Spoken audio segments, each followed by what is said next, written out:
Be sure and tell them Large Marge sent ya.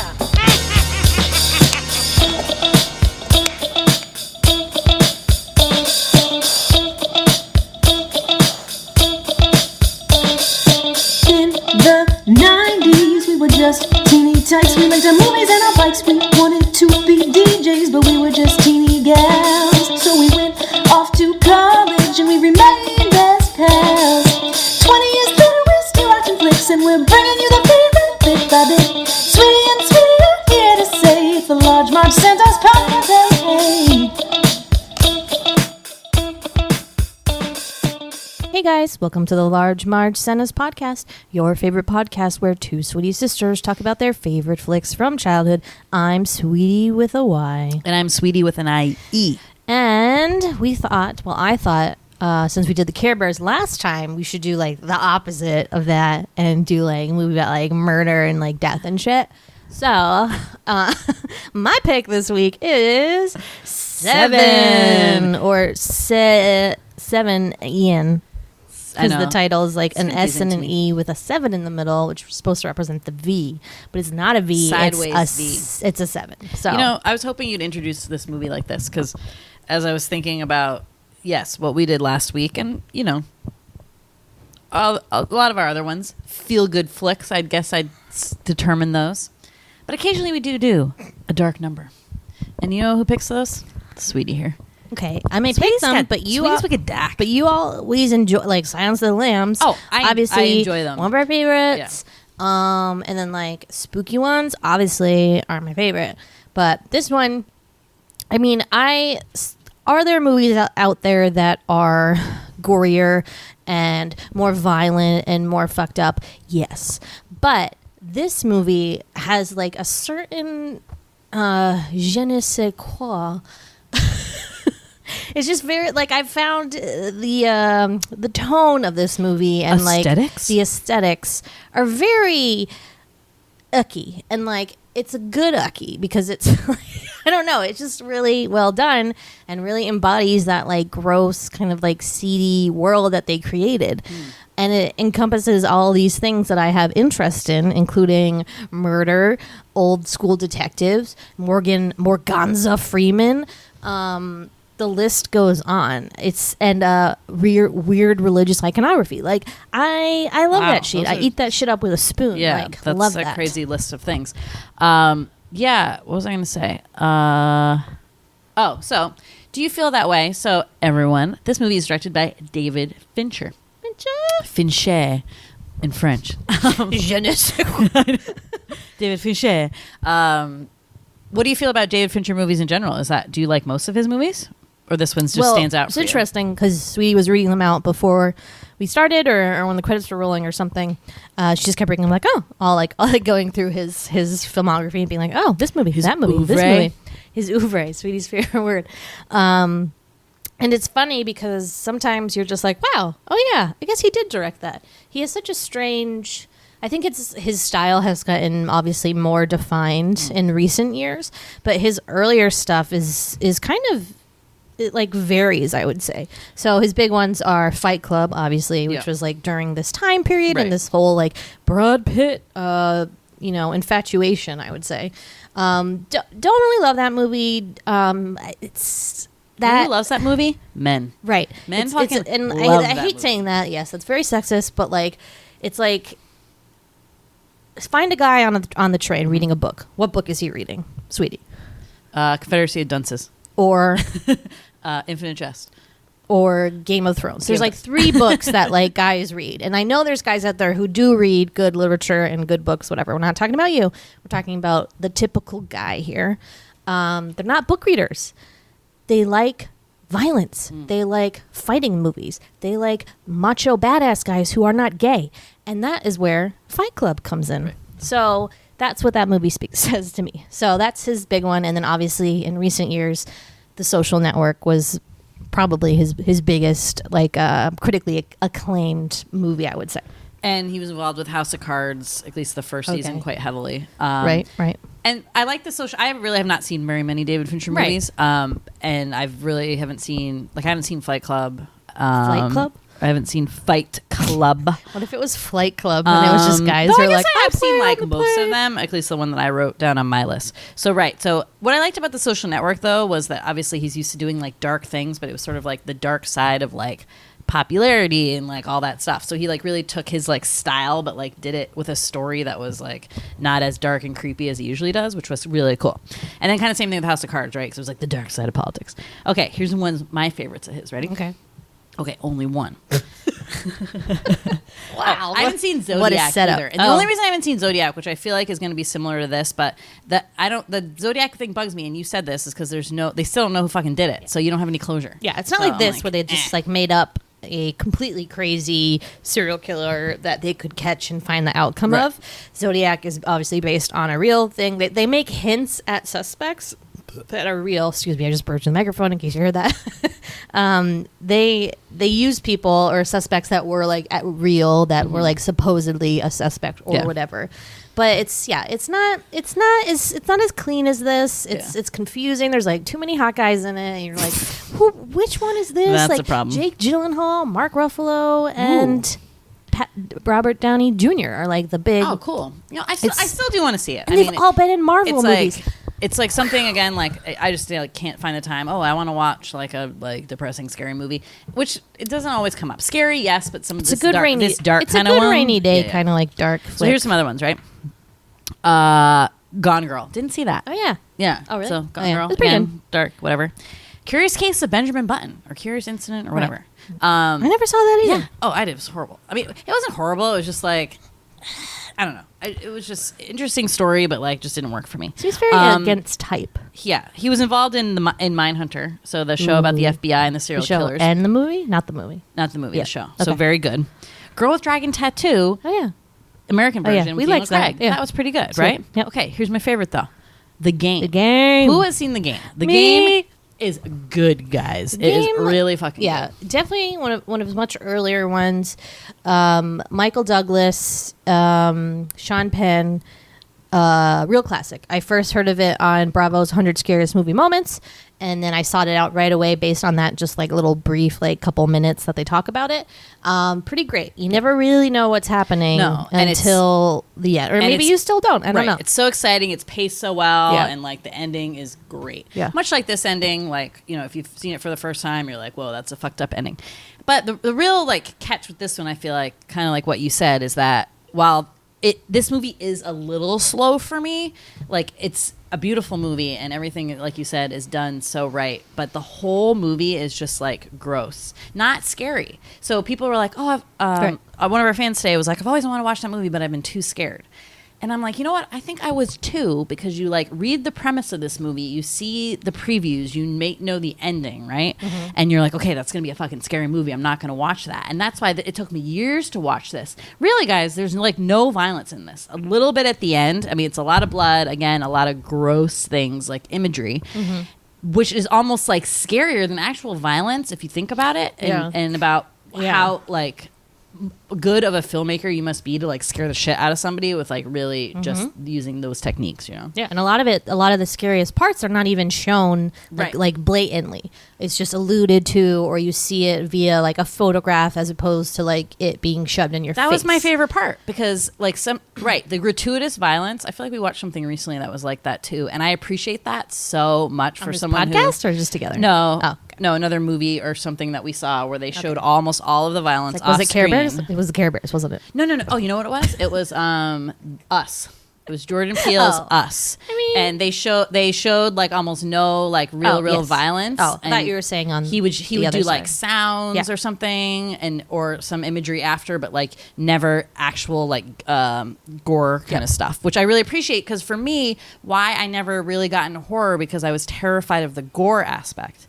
Now I don't really care. Like I can watch those now, and I've really gone through, I think I've spoken on the podcast, quite a horror renaissance. I mean, you couldn't get near these movies when I was this, like when this came out. I mean, I was only 10, 12, and so I would have watched it like maybe a couple of years later, but I still couldn't. I really have only started watching violent / scary / creepy movies the last couple of years, and now nothing kind of scares me, which is weird, right? Because I'm like, how did I go from like everything scares me to like nothing scares me? I mean, like things Riddle me scare you, this, but they're sweetie. like really like different. Like I don't know, rats. I don't know. Like it's just a different. You're not as affected by like imagery than I would say other people are.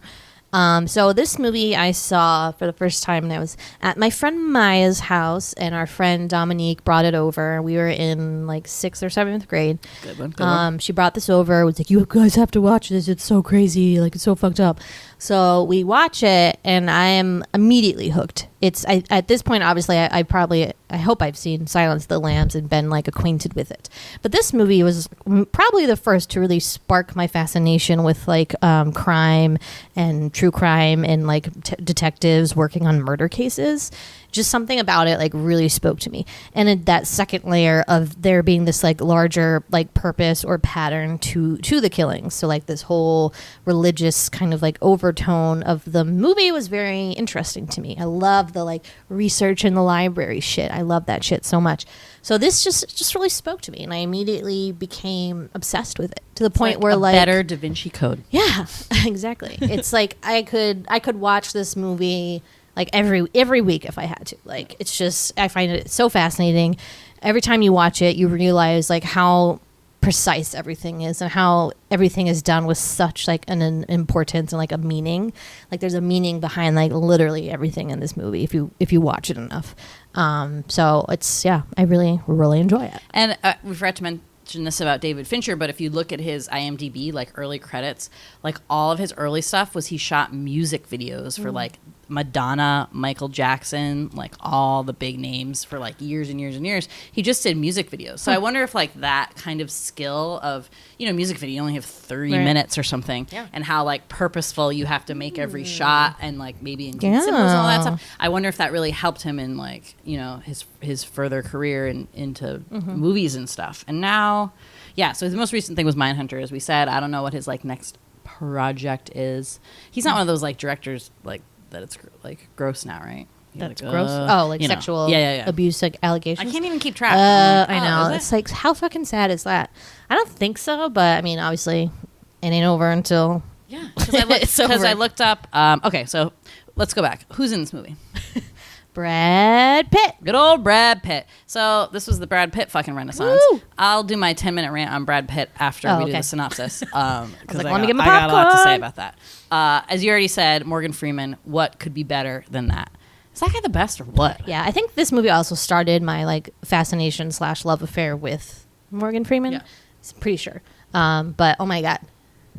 He's just the best. Like you just put him in anything, it's the best, right? It's the best. Yeah, definitely. And like as his career has gone, Morgan Freeman's obviously now doing a little bit more like roles for his age, right? So he's like old man, like getting up to like shenanigans. He's like the old president they're trying to save. So that's narrating all stuff. March of the Penguins narrating too. stuff. He was God, right? So like as like the last like 15 years or so, those are like the roles. Like, but if you go back and watch when he was really in like this prime of his career or like late prime, let's say, of like this and like I haven't seen Miss Daisy, but like Shawshank, Unforgiven, like that guy, like there's so much more to him than just this like narrator of March of the Penguins, Lean on me so good. Oh my God. Yeah. And like he really does is just like the best. And I almost like he makes every movie better, I think, and he also makes any actor who he's with better.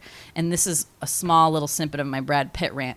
I think Brad Pitt is like pretty much a horrible actor. He's not bad in this, but he does not do it for me. But I think he just gets involved with projects with really good people, and like they make him shine more than like he actually is as an actor. Yeah. That's my theory. Okay. I'm sticking to it. Cool. Yeah. Who else? Kevin Spacey. Oh, Kevin Spacey. So I will say, so obviously, he's not good right as now. we alluded to a little earlier, he is one of the people who are in trouble now. Basically, is a scumbag, and I will say that it's as difficult as it is to continue to watch and digest things from people that have now been accused of something. It is a little easier to do that when the person they're playing is like a psychopath serial killer. That's probably the only way I'll watch any like things with Kevin Spacey in it. The guy's a terrific fucking actor. I mean, you can't not say that. I'm sorry. And especially in roles like this, right? So did you know that this and Usual Suspects, Kaiser Soze guys, came out the same fucking year? He did this and Usual Suspects, which essentially to me is like almost the same character. Do you know which one came out first? I don't know. Because I feel like it just said 95. The big twist in The Usual Suspects is that like the person they're looking for all this time is, sorry, spoiler, is the Kevin Spacey character. Right. And it's this big like reveal and you don't realize it and he has like a limp or like whatever. And he loses the limp at the end. Yeah, and you're like, oh, he was faking the whole time. So if that came out first and then, sorry, if Se7en came out first and then The Usual Suspects came out second, I feel like I would immediately know that Kevin Spacey was supposed to be the bad guy. So I'm wondering like how that worked. Because nowadays, I'll tell you, the moment that, what's his face? Liam Neeson pops up in a movie now, I'm just like, get out. You're bad. Get out. I know it. I know. I'm onto you. And he always is. So far, he always is. I hope it was the other way because that reveal in The Usual Suspects is pretty good. I mean, I didn't see it coming. But he does that so well. And now it's like, I mean, has he played like a good character? Yeah. In the last ever? So, right. Maybe not. And maybe that's why I feel less sad about it because I feel like ever since this movie, would never have been able to look at Kevin Spacey as like a sympathetic, a romantic nice lead person, a romantic lead. I can't even think of anything has been in now other than these. He hadn't been in anything other than House of Cards like in a while. American Beauty. He was in American Beauty. He's the dad, the main character. I mean, he's kind of a bad. He's okay. Person. He's nice, but he's not because he wants to have sex with like his daughter's friend. Right. So that's fucking creepy. He was supposed to be in that one with the kid in the trunk with the thing, and then they replaced him with what's his face? Plumber. Yep. So yeah, I'd be just like, not great characters. Like maybe that's his thing, I guess. And then House of Cards, another David Fincher. I mean, I feel like he really likes him. Another psychopath.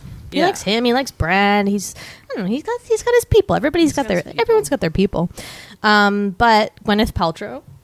Also having a moment in this time. This is the movie her and Brad met on, I believe. He was in Baby Driver. Who? Baby Driver. Kevin Spacey. Yeah. Oh, yeah.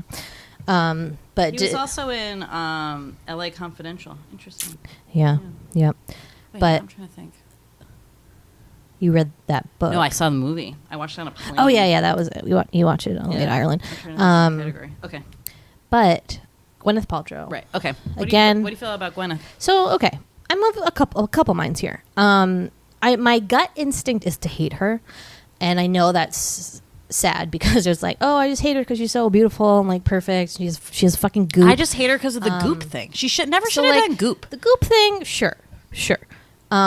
Do people with a lot of money deserve internet content tailored to them? Sure, why not? They can have their thing. I did hear her on a podcast, Dak Shepard's Armchair Expert podcast, and she's very real. Yeah, and I appreciated that. And I think like from that moment now, I've kind of been like, Gwen, okay, all right. I think she's really been like taken apart by like social media, mostly for the goop thing, and then just the way she presents herself. I don't think she's really like that as a person. I don't think she's really into hawking vagina eggs or like using words like conscious uncoupling. So I don't know like who is telling her to do those things. I mean, I'm sure she's part of the decisions, but like she just is dumb like that. And like don't stop injecting like your personal shit like into this thing to make people hate you when your job is to be an actress, And like honestly, like I've always liked her as an actress. Like Shakespeare in Love is one of my favorite movies.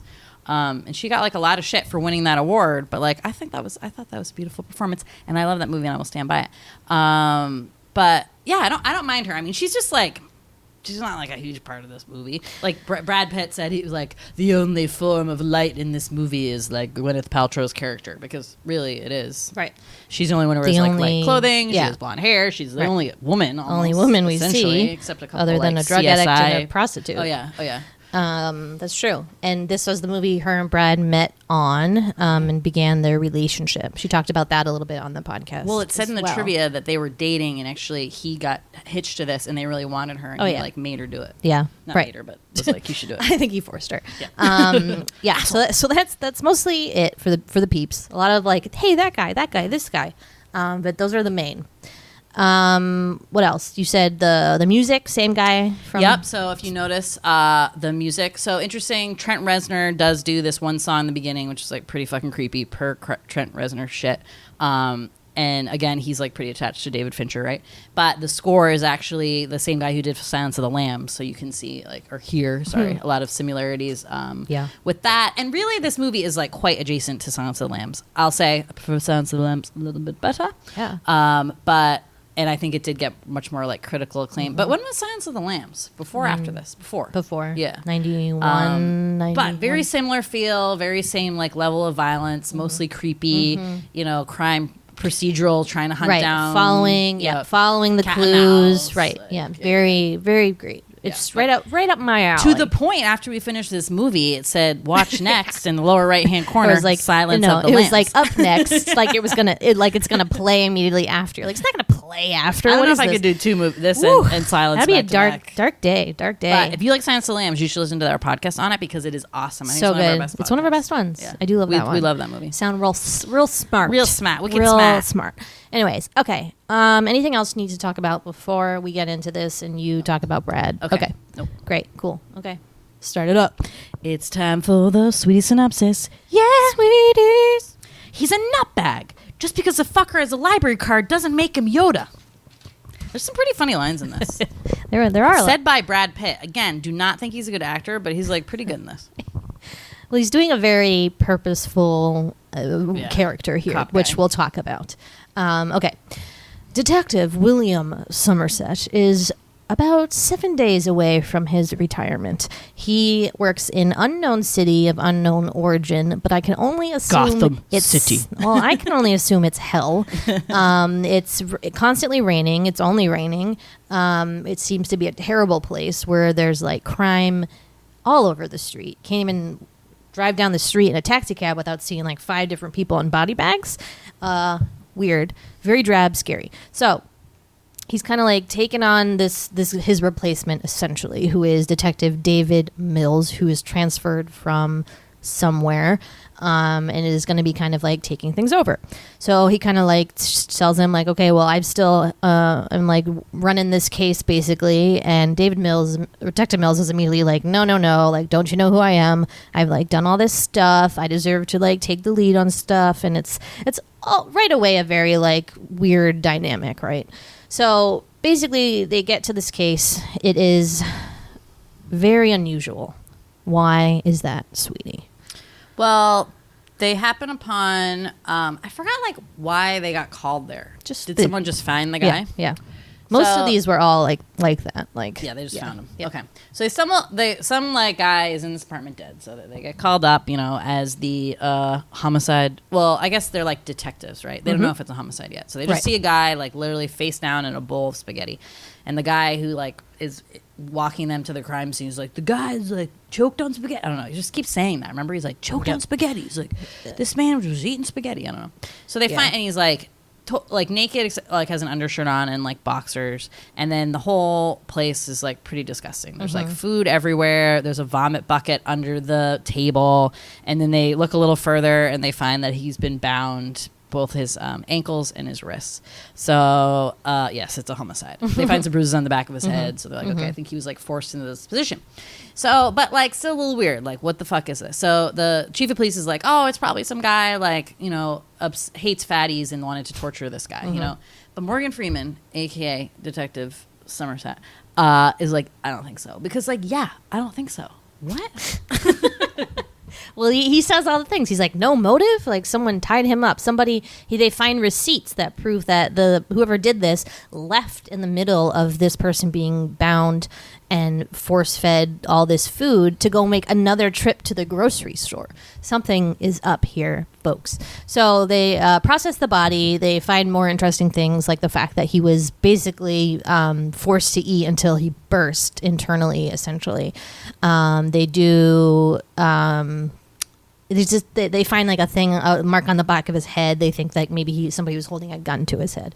So someone was forcing him to eat until he died, basically. So they're like, okay, this is pretty weird. Detective Somerset is like, in my professional opinion, like he should not be on this case. Like he's too new. Like he can't Mills be the one. be on the case. Mills shouldn't be on the case. Like he can't start with this like as his first case. And Mills is very offended and is like, what the fuck do you mean? And they obviously agree to disagree, and Somerset stays on this case, and then they move Mills to a different case. As luck would have it, Mills's case is this lawyer who was found dead in his office with the word greed spelled on the rug in blood. So around this same time, Somerset gets something from the autopsy, which is they found these little plastic things inside his stomach. So Somerset's like, what's this about? So he goes back to the crime scene, figures out that they're like, it's like unbelievable that he figures this out, but notices there's like a little weird thing on the floor, bends down closer, the fridge has been moved somehow, and then scraped these little plastic thingies off, which is what the killer fed to this fat guy. To leave like a breadcrumb trail? Yeah. That seemed like really vague. Yeah. I'm like, I don't know. Right. So it moves the fridge, sees the word gluttony written on the wall in grease. So, ta-da, actually, they're connected, so they do have to work together. Like, again, oops. It's just fate wanted them together, I guess. That's how it goes. So then they kind of, like, they still need to work together for, like, these next 6 days or whatever. Mills's wife calls and sweetly asks Somerset to come over for dinner. So there's, like, this whole, like, little dinner scene now in the middle of this.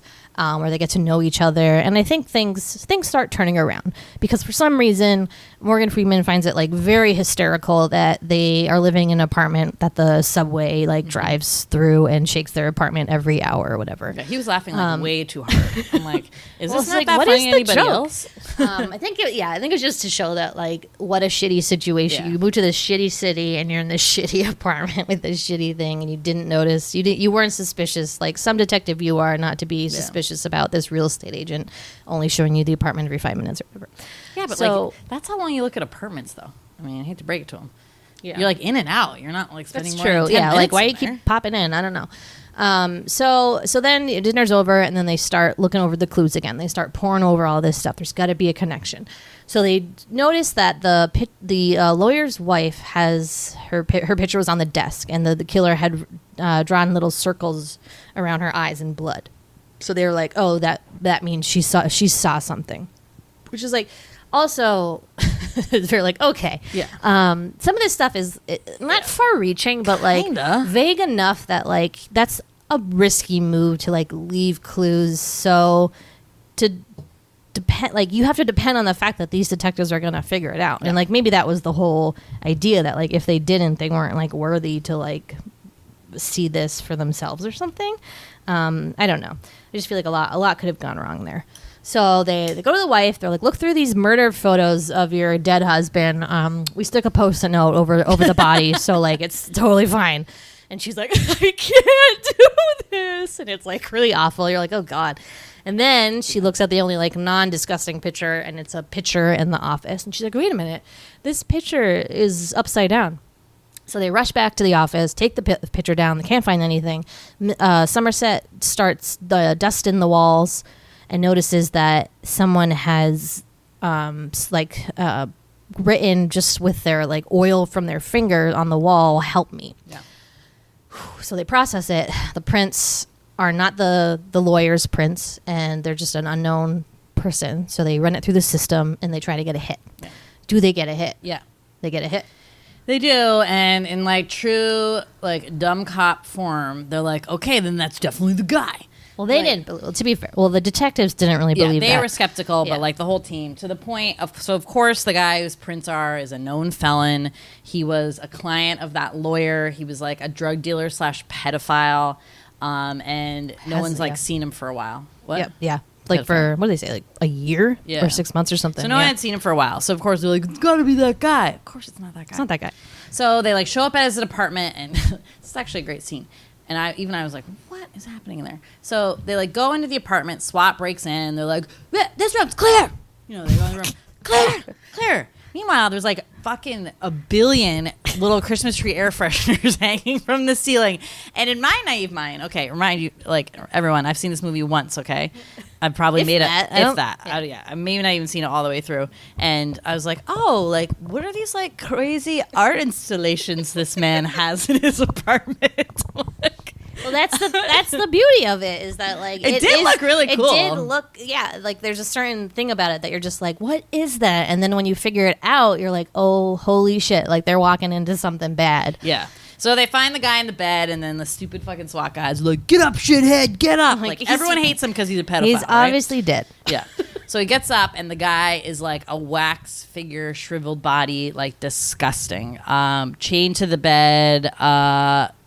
Chopped his arm off. Oh yeah, to write the prints on the. Yep. So that's how he got his hand, and then like he had like catheters and stuff, and like a poop bag. Like, I mean, why didn't he want him to shit himself?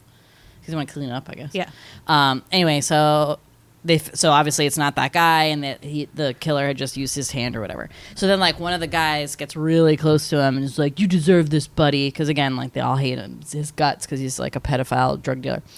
And the guy goes, and like, he's actually not dead. Crazy. So they figure out that guy has been missing for a year because he's been chained to this fucking bed. And kept alive.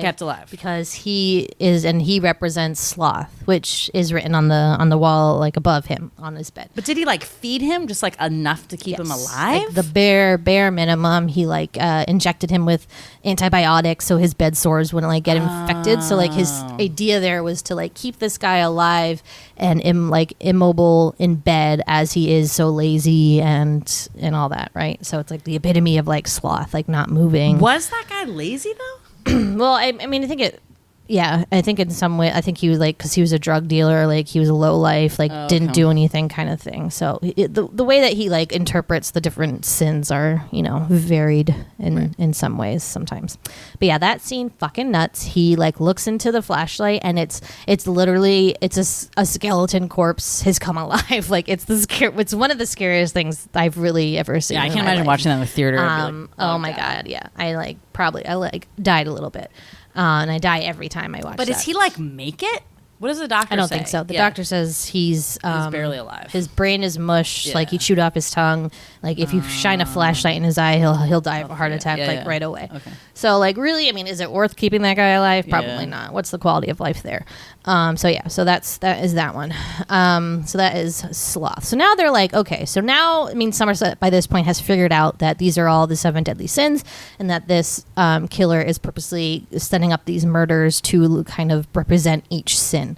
So at some he tells he tells Mills to like read a bunch of books. So like read Dante's Inferno, read the Paradise Lost, Canterbury Tales, things that like have to do with the sins and like Christianity and that kind of thing. So Mills like sort of does that, but he's a Cliff Noteser, which is a great scene. We'll talk about that. But at some point, something happens that makes Mills say something like, just because the guy has a library card doesn't mean he's Yoda, whatever you said at the beginning. So then that gives Somerset an idea. So he's like, how much money we got? So he goes to this like hookup he has, this person that works in the FBI who works on or like is aware of this program that the FBI has that's basically tracking people's library borrows. And if they borrow certain flagged books, that person's name gets like put on a terrorist list basically. And like that's the way the system's supposed to work. But if you know exactly like what you're looking for, like if you can search it in a way that like whoever, like this is not how the system is supposed to be worked. So that's why they're doing this like super undercover, right? Because it's pretty much totally against the law. But the key here is that you need proof of address to have a library card in all libraries. Yeah. So that they're like, oh, that's how we could find this guy. Whoever took out all these books, and they give the guy like a list of books to like cross check, is probably our guy. So they come up with a hit. and they go to this guy's house. Brilliant. I don't know what the fuck they're gonna do when they get there. Like they start thinking about it as they're walking like up to the door. They're like, so what are we gonna say exactly? Like I don't know if they like how? really thought it was They going to did not work, think or that they through. just thought it could have just been like anybody. But like weirdly, the guy's name is John Doe, so that should have been like red flag. Like okay, that's kind of weird and fucked up. So they go to the guy's house and they knock on the door, and like he doesn't answer at first, but then they see this guy in a trench coat and hat walking with like some groceries, and the guy starts walking towards them, pulls out a gun, and starts shooting them. So oops, it's him. And then there's this like epic chase with Brad Pitt, Detective Mills, and he like follows him. He does a pretty good job, and like that was like a crazy apartment building. Like what They're, was like, that? were they like all connected, or was that one family's Oh my God. apartment? I don't know. It was like nuts. was So weird. he's able to like track him down and like follows him into this alley. It's like raining crazy, and he like can't find him. Turns out he's like on this truck, top of this truck. So he like surprises him and bangs him a bunch of times over the head with a gun. And then he's kind of like laying in a puddle, and he picks him up, is just about to shoot him in the head, and then Detective Somerset comes running, but basically he decides like not to kill him. So they know they found him. They have a very vague description of him, basically just like a bald guy in a hat and a trench coat, and that's like all they have to go on. So they feel good about it, but also bad.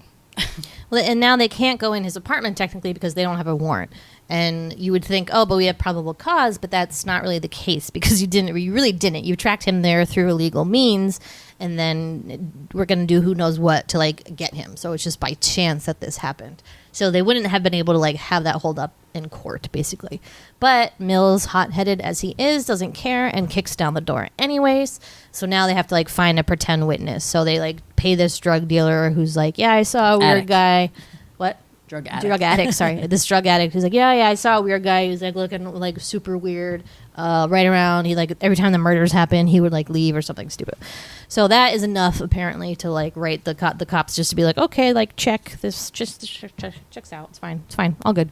So they go in this guy's apartment. Wow, a lot of weird fucking stuff. He's got like a weird tiny little bed with a crucifix and red neon lights above it. Weird. That's my favorite / least favorite part about his apartment. It creeps me out so much that it's like this little coffin bed. Like, ugh. Like, why is You your would sleep in a bed so small? twin-size bed, 'Cause he doesn't including care. including Morgan Freeman, who also has a twin-size bed. No. His was definitely a full. No. It was a weird angle. Yeah. No, that was a full. Watch it. It looked like a twin. I'm like, what is wrong with you people? I know they're cheaper, but come on. I know, but this guy obviously he cares nothing about his life because he has very little in that apartment, just a bed to sleep on, and then rooms and rooms filled with these journals and like with weird things and pictures that he's taken of his victims. Yeah, and crazy and photography, trophies. like 20,000 things of aspirin. What was up with that? So yeah, I think just it's like part of that's probably like in some ways explaining his like psychosis, I would think, because it must be some like a brain tumor, like something. I think they're like He did have a alluding to limp, though. because he hurt his leg when Mills was chasing him, and remember he's like running. I think that was because he fell. He like fell trying I to thought get he, away. Like, had a limp, and I was like, Kaiser Soze again. I know. That's why I was like, wait a minute. Yeah. So they find out, like, glean a lot of stuff, and they do end up finding like a ticket to like a leather shop. like bondage shop. So and they're keeping in mind ticking off the deadly sins here. So like, oh shit, what's left? So at this point, it's like lust. And he calls them Oh yeah, and he calls them when they're in his apartment. And he's like, good job. I'm gonna have to speed things up. Get ready for these next couple. It's gonna be a doozy, basically. Yeah, And, but they're still like, okay, there's lust, envy, and wrath left or whatever. So they know like it's gonna be one of those. And so they do find pride. Oh, and pride. Yeah. So they find a like that ticket to the bondage thing. They trace it, and the guy had picked it up the night before, and it was like this crazy strap-on that instead of a penis was like a knife attached to it. So then they do also find him had taken a picture of a prostitute, so they're able to like track to some brothel. They found so she was dead, but by the time like they only got called there because this incident happened. Yeah. Like they didn't track her to that place. Right, sorry. They got a call. They got the call. So they go to the next crime scene. It's just like one crime. They're just like, they're frustrated because they're not finding, obviously, him before any of these murders happened. They're only finding, like, the victim after they've been killed. So they feel like they're failing. But they get called to this creepy sex club where, you pay a weird guy at the desk to rent a room or to rent a prostitute. Both. But the prostitute doesn't, like, come with the room. I think she so. just like went there with this guy or something. No, I don't I know. think so. You think they're there? Yeah. Okay, that makes sense. I guess. And then like guys, like the guy said, he's not like a pimp, but he just owns the whatever business, and like he's like, guys, you know, didn't you question that guy? He brought in like a whole get up. And he's like, no, people bring in like suitcases full of shit. Like I don't ask questions. People like kinky shit. So he basically like made this poor guy. Like he wasn't really poor. This client of this prostitute like put on this strap on that was a knife and have sex with her. So like she's all, you don't see any of this, which is nice. It's you don't even see her body. You see like her legs or something. Like spread open, not like just like her knees. You can just know that she's in that position and that there's a bunch of blood like around her. So really your mind is doing the creation of this part, which is very effective, I think. Yeah, so gross. But and the guy's freaked out. Yeah. As rightly so. I mean, the guy, like, you know, he had a gun to his head, so he did it, like, under duress. He didn't just, like, do it. And then they go to another apartment, which was, like, a model who he, like, carves up her face and then bandages her up and then gives her a phone or sleeping pills to either, like, call for help or commit suicide. But, like, she's going to be disfigured forever, so the stupid girl commits suicide. She'd rather be just like, I mean, and dead. Like this isn't just disfigured, but it's like he cut off her nose and like did other like weird shit. So like it's pretty extreme, I would say. I maybe would take the pills. If my nose got cut off, I don't know. Yep. So then another one down. So now they're down to envy and wrath, and you know they go back to the office, and then who comes strolling in a bloody t-shirt? John Doe. John Doe. So he turns himself in, little bitch. He's like, detectives. And they turn around and he's covered in blood and he has like these creepy bandages on his fingertips. And he's like, you believe you're looking for me? And the scariest part about him as a character, John Doe, and Kevin Spacey's performance is that he's so calm. And it's really unnerving because you know all the crazy shit he's done, but he just like stays on this level. The only two times he raises his voice are to shout detectives and when Somerset mentions something about these innocent people he killed are like the only two times he really kind of like, you see him kind of like lose it, right? So he wants to see his lawyer. So his lawyer talks to him. He tells them, okay, he's going to show you to the location of the last two bodies, but there's some stipulations. Only Detective Somerset and Mills can go with him, and it has to be at exactly this time, and he will, like, show you where to go in the car or whatever. So they're like, oh, this sounds kind of, like, suspicious. I'm not sure about this. I don't know. And they kind of, like, go back and forth on it. But bottom line, they don't know where these other bodies are. They probably aren't going to find them. They feel the only way forward is to do what he requests, basically.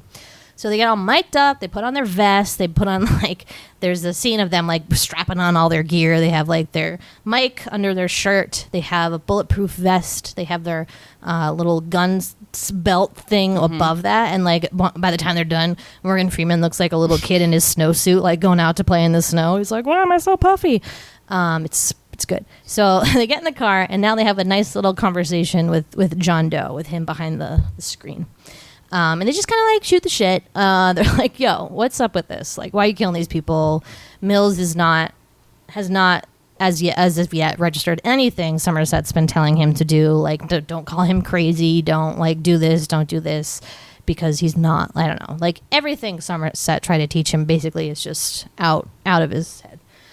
So we learn a little bit more, but like not really. I mean, it's not important, really. You just get that he's crazy. He believes he's doing this, like, God's work of killing these people who have sinned, and that once you see it all as one thing, you'll be just, like, shocked by, like, the weight and measure of it or something, blah, blah, blah.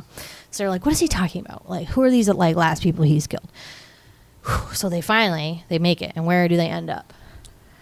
So they're in, like, the middle of, like, the plains, where all these like power lines and stuff are, and then he's like, okay, pull over here, blah blah blah. So they get him out of the car, and all of a sudden this like truck comes like bombing out of nowhere. I mean, they're in like the middle of fucking nowhere, like a bat out of hell. And there's like helicopters above them because you know they're tracking them to make sure like nothing goes wrong. So they think, oh my god, shit, it's an ambush. So like Detective Somerset like bombs after the car and is able to like flag him down, is like, get up, put your hands up, blah blah blah, and figures it's just a delivery man. He's like, I got a package delivered for this guy, Detective Mills. Some guy paid me $500 to give it to him. So Morgan Freeman's like, oh shit, and what do you think first? Like, bomb, right? So they're like, bomb squad. The guys in the helicopter's like, call the bomb squad. But Morgan Freeman's like, I don't think it's a bomb. So he tells the male guy to like run over there. Meanwhile, like Brad Pitt is having this heart-to-heart with the John Doe, and he's like, I really envy your life. And he's like, talking to him, starts kind of just being like, you really did a great job. Like, you have a pretty wife. And so he's like talking to him, and he's like, shut up, man, shut up, because he's trying to look and see like kind of what's happening with the Morgan Freeman character. So Morgan Freeman opens the box, and he's like, ugh, looks inside. It's not a bomb, guys. It's not a bomb. But you don't even see what it is. You see like one little like thing of blood on the flap, and like that's it. Then switches over to John Doe being like, oh yeah, like so that wife Tracy.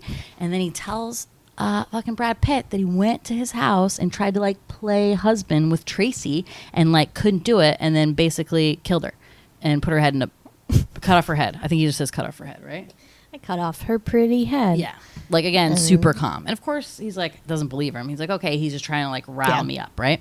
But then he sees, Morgan Freeman run at, and so Morgan Freeman's flipping out because he figured out what's going to want to happen, right?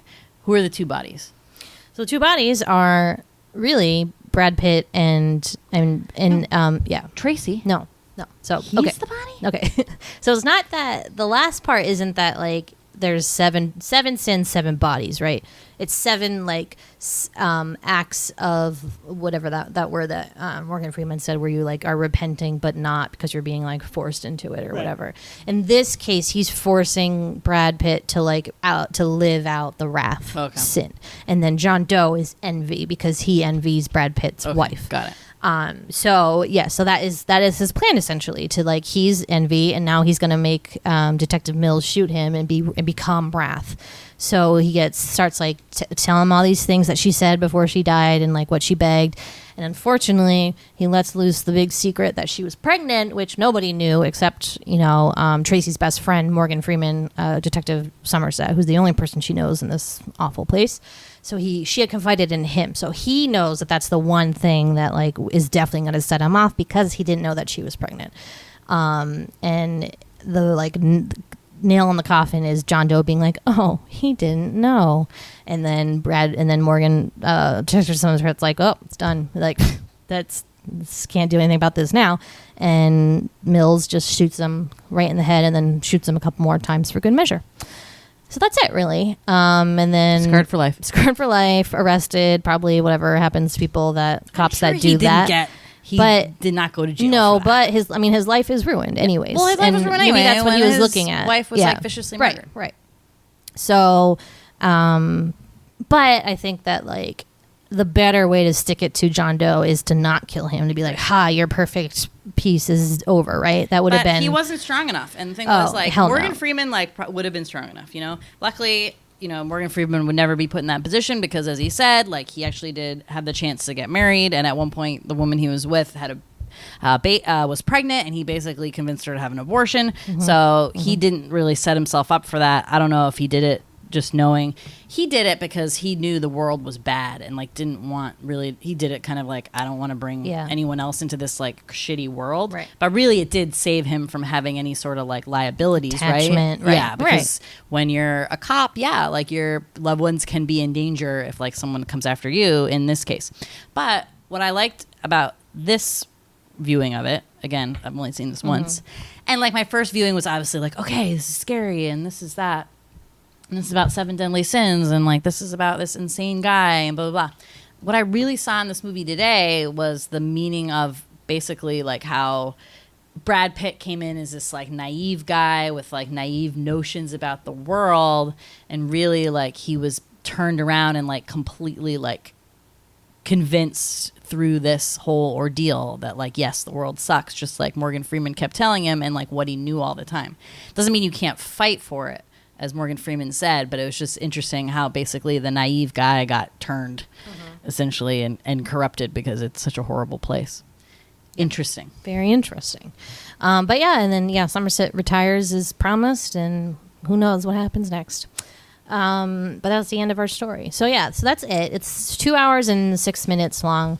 As Sweety said, it's kind of slow, but it's like purposefully slow because this all is supposed to take place over the course of a week. Right. 7 days, 7 sins, all this 7 imagery, which is interesting, and they talk about this a little bit, like in Dan Brown's books and like the Da Vinci Code. But 7 is like one of like a heavenly number that they use a lot, like in the Bible, right? There's always like 7 of something, so you see a lot of that. What I'm interested in a lot is how this world that David Fincher's basically created is so like grimy and is meant to basically just be like hell on earth essentially.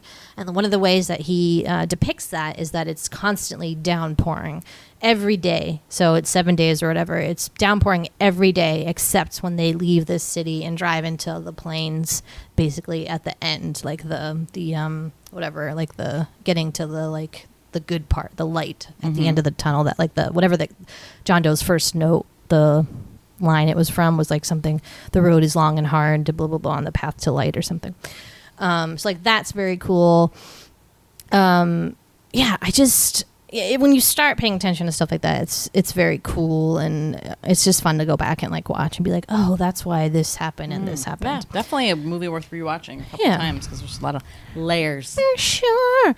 So we've talked about all the sins, obviously, already in some detail, but obviously, what is the one that sticks out the most to you? Well, I think everyone really remember, like, the gluttony one really stands out for most people as, like, the most disturbing of them all, and one they kind of show the most of, like, that guy and his body and stuff, because the other ones you don't get to see, like, too much, I'd say, other than the sloth guy. I'd say Sloth and Gluttony are definitely the most memorable. The one that sticks with me the most is still the Sloth one. Which are the 2 worst sins anyway. I mean, what's your favorite deadly sin? I don't know if I have a favorite one, but like by favorite, do you mean the one that I think is the worst, or that? Yeah. Oh, I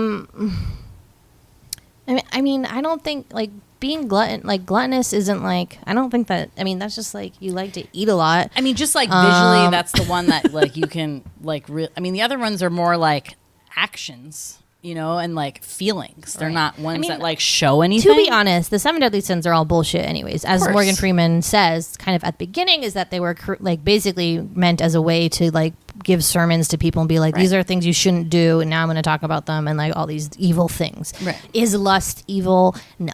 Like, fuck yourself. Like, you can have sex if you want, and you can lust after people, like whatever. Same with most of these, I would say. But like, you know, sloth, they don't want people being lazy and sitting around not doing any work. I guess don't eat too much is a good thing. Don't lust, because it's like don't covet your neighbor's wife, all that bullshit. Don't be envy. I guess that's same not thing. Good. But again, these are things that like, you know, as religions, why religion is so bullshit, because it's stuff that's like almost inescapable. Like you can try so hard. I don't care who you are, a perfect person, you're going to be envious of somebody. You know, like what's wrong with pride again? It's being boastful and like, I'm so great. You're having like an ego kind of thing, right? Yeah. Okay. Too much pride. Yeah. But like, again, greed. Okay. Obviously greed, not great. Not good, guys.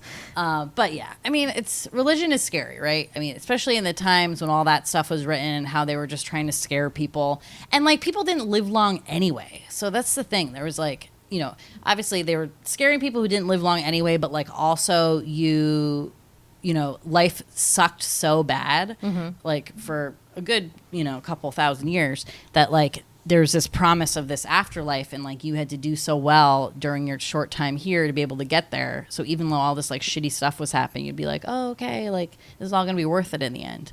Is it? I don't know.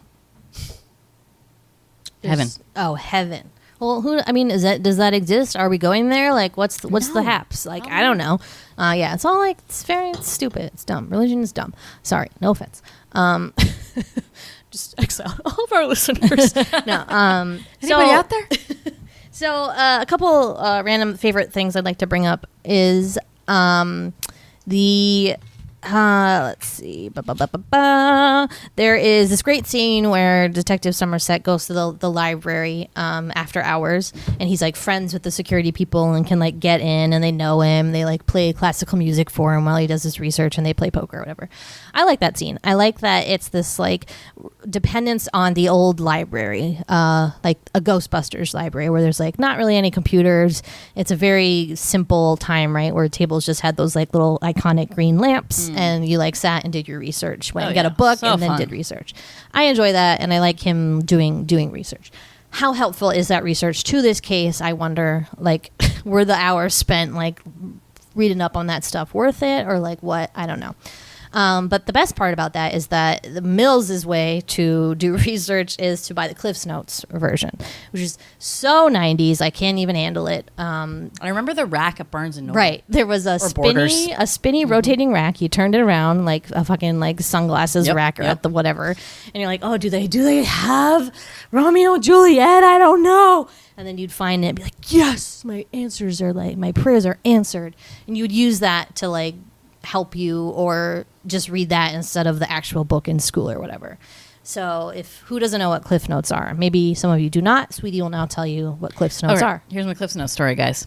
I got a story for everything. Well, what are Cliff Notes? So Cliff Notes were just a synopsis of these classics that you would have to read in school. They had a bright yellow, they were probably like 20 pages, thin pages.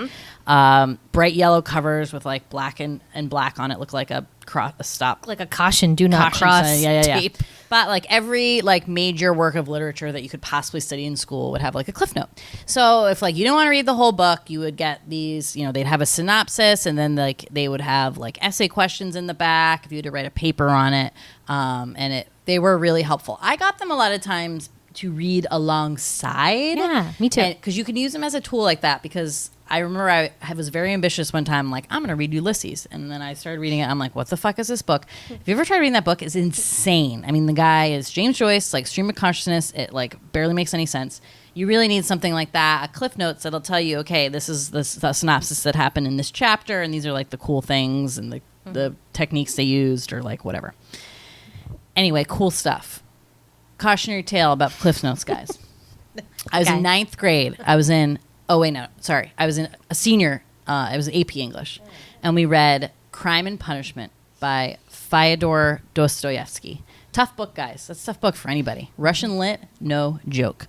So I'm reading it. I'm like, I don't know what the fuck is going on in this book. It was actually pretty good if you've ever read that book. It's like an intense story. The guy, Raskolnikov, like kills his landlady with an axe. It's like this whole thing. Very intense, but it's long. It's Russian, whatever. So I want to do really well on this paper. So I'm like, you know what? I'm going to get the Cliff's Notes. Again, mostly read alongside the book. I did read the book. But when it came to write the essay, I was like, I just do not know about this. So I took one of the essays from the back of the book and took the topic and then like loosely like some of the defense for the topic and tried to put it in my own words, but I think I ran out of time. Anyway, my fucking friend Ashley does the same thing. We pick the same essay topic and we turn in our papers, unbeknownst to me, right? So I get my paper back and there's a fucking F on it.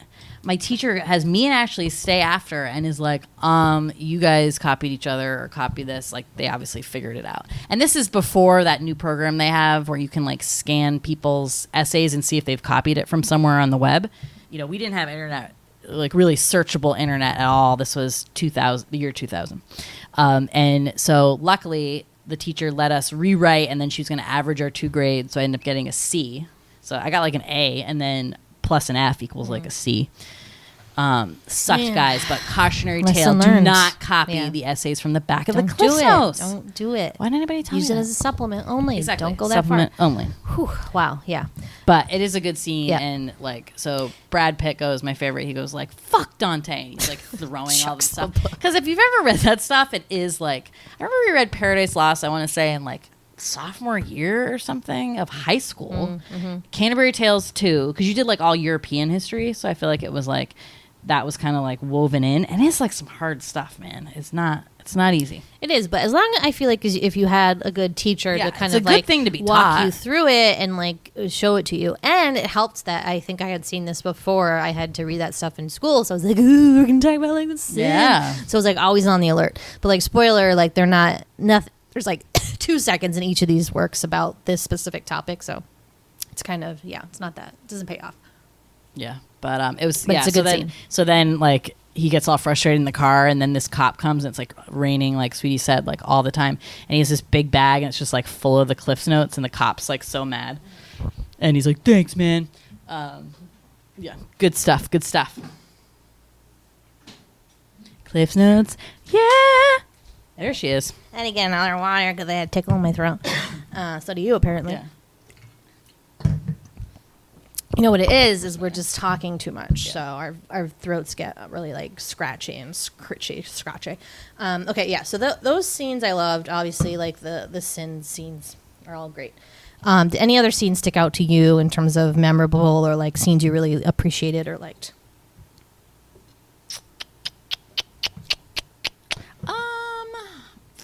I mean, I made up a scene where a guy died in a bathtub. Yeah. I don't know if anyone checked my Instagram, but I was convinced that like, oh, there was like some fat guy who like died in a bathtub and they had trouble like getting him out. That's a different show or something because it like did not happen. I should delete that Instagram comment, It's guys. funny. Making up scenes. Classic Sweety memory. Yeah. I like all the interactions with him, the 2 detectives, like when they like fall asleep on the bench, and they do have like a really good camaraderie, and I think good casting by like who did the casting for this. Kind of pitch perfect. Right. So I guess so now's a good time probably to talk about this Brad Pitt character, and then Sweety can we'll reserve 10 minutes for her Brad Pitt rant. But basically, so you have the 2 detectives, right? So you can kind of look at this in like the typical cop motif of like good cop, bad cop, essentially, right? The cop that's like measured and like thinks critically about certain things, and then the other cop who just like has no patience, no sense of like any kind of tact or like anything, and it's just like swearing all the time. He's doing this like peanut gallery thing where he's just like is like voicing these like jokes or whatever, where he's like, yeah, this, little ooh la la over here, like these like stupid like smarmy guy comments. He's annoying. He's so annoying, and I hate him so much. And I know that Brad Pitt is an actor and he's doing this like purposely, but it's really hard for me not to associate Brad Pitt as this actual character for me anyways. Yeah. To the point I like did not even feel that bad. At the end, like he's just not very sympathetic. That's the danger he of does, that. Like, kind of grow on you. Like the scene at the dinner at their apartment is supposed to like make you see that kind of like, other side of him. He plays with his dogs, like he's just kind of like a goof. He's like not a goof, like a. I don't know, like a schmuck or something, but and then he has like the wife, and wise she's like, ass. oh, like I knew I was gonna marry him on our first date. Like he was the funniest guy I ever met, and everyone's just like, really? Because he's not funny at all. Yeah, Morgan Freeman's like, okay, sure, nice. yeah. Like, and they're high school sweethearts, and like, he just like thinks he's the shit. He does, but I think that Morgan Freeman's character kind of like sees through that after this dinner, because he realizes that like he just wants to do he just wants to like do good and like stop these bad who he perceives as bad people from doing bad things, which funnily enough is what John Doe thinks he is also doing. So it's interesting to see those 2 characters come together at the end, right, as these like opposing sides of like yin and yang. Well, also, like I was saying before, like he's a little bit more green, right? So you have like every cop probably starts off like that, like I'm gonna get the bad guys, and I'm gonna save the innocent, and all that stuff. And then like you become eventually like Morgan Freeman's character, where you're just like downtrodden and you really can't take it anymore. You realize that like nobody is really innocent, that we're all kind of bad. And you can't sleep without a metronome like ticking off, and you just get up in the middle of the night and throw knives at like dartboards. That's your life. Yeah, he's hard, man. Yeah. He's hard. Oof. All right. Share with anybody. This ties into your distaste and hatred of Brad Pitt. I mean, again, I will say that like I think this is a better role for him, and I definitely think he did like a better job. The main, thing, unfortunately, that has come from this movie, the the thing that people really think of when they think of this movie is the final scene in Brad Pitt flipping out once he realizes that it's his wife's head in the box, right? So it's pretty funny, guys. And like, I'm sure at the time, and it's a great scene and it is well acted, but there's something about the end and he delivers those lines repeatedly that just like make it funny. Yeah, because it's that same whining kind of tone that he approaches other situations in, but this time it's like he's the one whining about something happening to him. And it flips that dynamic on its head essentially. But so yeah, basically he goes like, "What's in the box? What's in the box? What's in the box?" So, and like Morgan Freeman's like not telling you. He's like, "I'm not going to tell you what's in that fucking box. Like, cool it with the box." He knows. But like some part of him knows. So that part is good, and obviously has been turned into countless memes and other internet fodder for as long Which is as a damn memes have shame, existed. because again, I think like he does actually a pretty good job with this. Yeah, this he role. does this whole like struggle bus thing where he's like, I know I can't kill him, and he's like, "Oh God!" And Yeah, then, like, I think that part was like "Oh, God!" really well done, and then just decides what would you to shoot him. You know, like what would anyone do in that Right, situation? Like, I'm saying that Morgan Freeman wouldn't kill somebody, but like, who fucking knows when you're put in that yeah, situation? right. But in general, this is my thoughts about Brad Pitt. Ready? Here you go. I don't think Brad Pitt is attractive at all. I've never thought he's attractive, like literally in my entire life, and I do not get it. No matter when he was young, no matter when he had short hair, when he had long hair, when he's tan, when he's not tan, wearing his glasses, I don't know, whoever he's dating. I just don't think that guy's attractive. Yeah. I guess I see why some people do, but I just don't see like anything about him.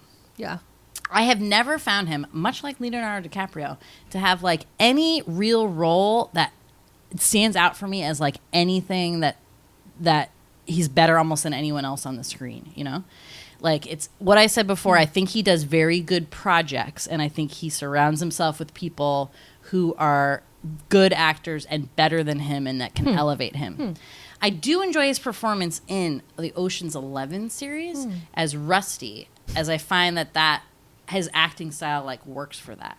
But almost anything else, I'm just like, it's kind of similar. It's kind of similar to this, though, right? Where it's like he's playing a type of an unlikable person, so that's why we like it and respond to it, because we're made not to like him. I mean, I think maybe a lot like what I think about Leonardo DiCaprio is I think he's one note. I think he does one thing well, and if he hits on the right movie that is in, it's like it's great. Like you can do it. But he doesn't really depart from like the way he acts every time. I just don't see like the range in those guys. No, really? Yeah. What's eating Gilbert Grape?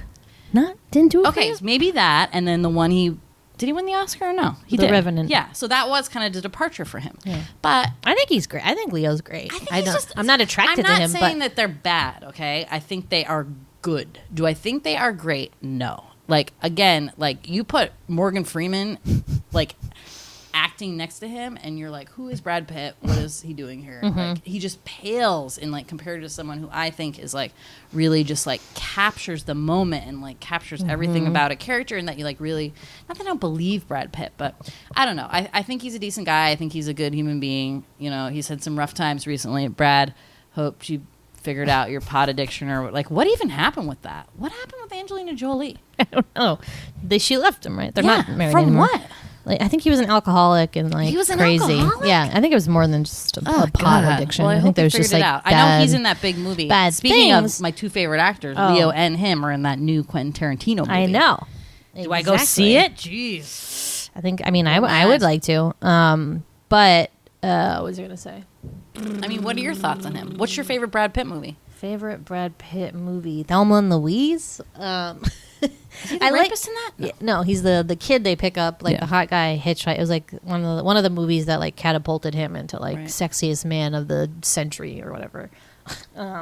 No, yeah, I'm not attracted to him either. He's very classically handsome, I would say. He's like Midwestern classic or something. Something. You know? He's very like Missouri. He's very rugged. Yeah. Girls, this is my beef is that people were obsessed with him with his man long shaggy hair, whatever. Hate that. Let's not put that hairstyle on anybody ever again. I hate it so much, you guys. It really turns me off. Why he had to keep that hair for as long as he did. I go through phases because sometimes I'm like, but sometimes it does look good on some guys. No, I know. who? Tell me a name. But almost everyone, then they get a haircut and you're like, okay, you look even better. So much better. Who does it look good on? I know. But now I'm just thinking about him in like Legends of the Fall, which was the movie that like really put him as like on the charts as like a sex symbol, which is right before this, I guess. And he has long hair in that, and then his short-haired sort of like cop look in this is like, well, it's like so it's severe. like it's very douchey short haircut with that like goatee kind of scruffy goatee thing happening, right? So yeah, it's very, like I said, was purposely done in this way. This character was meant to be like that kind of thing. You don't like him like that?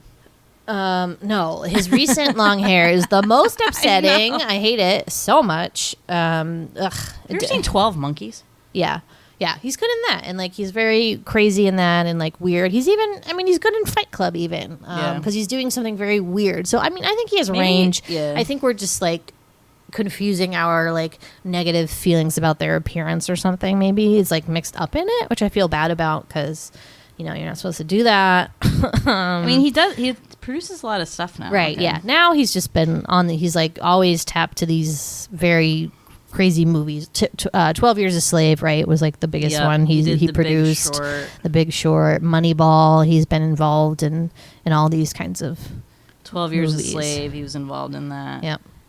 Fury. Oh, that's the tank one. Yeah. Oh, yeah. Moneyball. Tree of Life. I never saw that. Yeah, that's supposed to be weird. Burn but After like, Reading, he was kind of weird in that. Yeah, I love him in that, actually. Yeah, like maybe. Oh my God, I will say though, okay. The one time I've ever felt that Brad Pitt was hot, I was on my term abroad in Italy, and they very rarely showed English movies there, so they showed Troy. And if you remember, that was like a big movie that came out at the time. It was horrible. It got like panned, but it was like Orlando Bloom, also my number one crush, as what's his name? Paris. And then like Brad Pitt as Achilles. Eric Bana as Hector. Hector, yeah. So like a lot of big people. Anyway, so I hadn't seen a movie in like months because I was in Italy. And if you've ever seen that movie, Brad Pitt worked out like insane amounts for that movie. He was in like a metal bikini, and he is so fit. And the sex scene in that movie was like out of control. I mean, his body in that, whoa. Literally the only time I thought he was attractive, I will say. So. There you go. It's all you need. Yep. It's all you need is Brad. Okay. Anything else we need to talk about? Or do you think we've covered it? Here's something random that we can maybe end with. But so my favorite thing about this, well, like favorite / confusion. So there's the part at the end where Detective Somerset looks in the box and like sees what's in there, and he's so like he makes such a good expression that you've literally never seen this guy show any level of this kind of like revulsion. I'm telling you, again. He's seen fat people tied up to and like Freeman, eaten to death. He's seen a guy starved to death like on this bed. But this is the only time he really kind of like loses his cool, and it's just for like a second. Yeah. This like glint in his eye that's like whoa.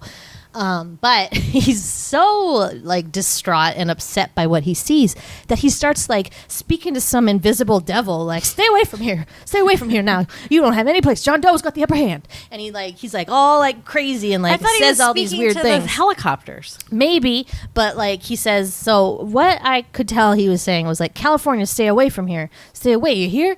John Doe's got the upper hand. That's what they call, like, that's the call sign for the helicopter. But why would they stay away? Like, they should have swooped in and, like, gotten Brad Pitt out of there. No, because he wanted them to get away because he knew Brad Pitt was probably going to shoot that guy, and he didn't want those guys to see it. So if he was the only one who, he could have made up some story like, oh, he like struggled with the gun and we shot him or something. Okay, like but that. like let's he was trying to cover that guy's ass. Yeah, but like let's not do like more illegal stuff like in this time span of like a week or whatever. I think it's funnier to imagine him being like, go on now, get out of here, get away from here, devil. Like I just think that's funny. But thank you for clearing up that confusion. Very helpful. Yep. Any confusion you had that I can clear up, or you're so smart you got everything. Wicked smart, except who was wrath and who was envy. But we cleared that up. Yeah, and then I was confused about the 1,000 pine tree air fresheners, but cleared that up as well. Okay. I swear to God, it looked like there was weird installations in the looks like that, lights. Yeah. I think it was mold. Who knows? Probably yes. Yeah. Okay. Cool. Well, I'm glad I finally got you to watch this. I thought you'd probably like it since it's right up our alley, with like murder and like death and shit. Murder cases, I should say. Right. True crime stuff. But yeah, if you haven't seen this in a while, definitely seek it out, rewatch it. You'll find a lot of cool things in it. It's one of my favorites, as you know. And who doesn't love Morganza Freeman. Morganza. And it? Anything else? That's it. Okay, cool. Well, thanks, guys, for sticking with us through the Care Bears and now Se7en. You can find us on Twitter at the Sweety Club or on Instagram at Large Marge Sent Us. Thank you, as always, for listening. Bye. Bye.